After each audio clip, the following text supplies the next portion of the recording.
Dalam rangka mempersiapkan pelaksanaan TMMD reguler 110, Kodim 0813 Bojonegoro, sejumlah persiapan terus dilakukan dan Ramil 14 Tambakrejo awali kegiatan dengan apel pagi bersama anggota TNI, perwakilan perguruan silat daerah di Desa Ngerancang.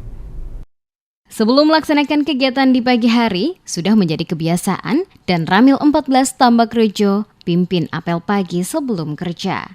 Kali ini ada yang berbeda karena peserta apel tidak hanya anggota TNI, melainkan juga melibatkan anggota perguruan silat Persatuan Setia Hati Teratai dan Ikatan Kerasakti Putra Indonesia.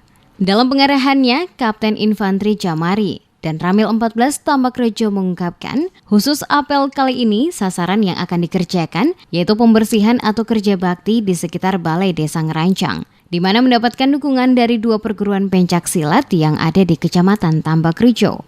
Pagi ini kita melaksanakan kegiatan apel pengecekan untuk melaksanakan kegiatan pembersihan dalam rangka persiapan kunjungan Bapak Ibu Gubernur bersama Kapolda, Pak Panglima, Panglima Kodam yang akan datang. Kita siapkan tempat ini ya sebaik mungkin untuk menunjang kegiatan pembukaan TMMD ya tahun 2021 yang ke-110 di Desa Ngerancang, Kecamatan Tambakrejo. Sementara tidak ada hambatan, semuanya berjalan berjalan dengan sesuai dengan waktu yang ada, sesuai dengan schedule waktu yang ditentukan. Kita tetap melaksanakan sesuai dengan waktu yang ada.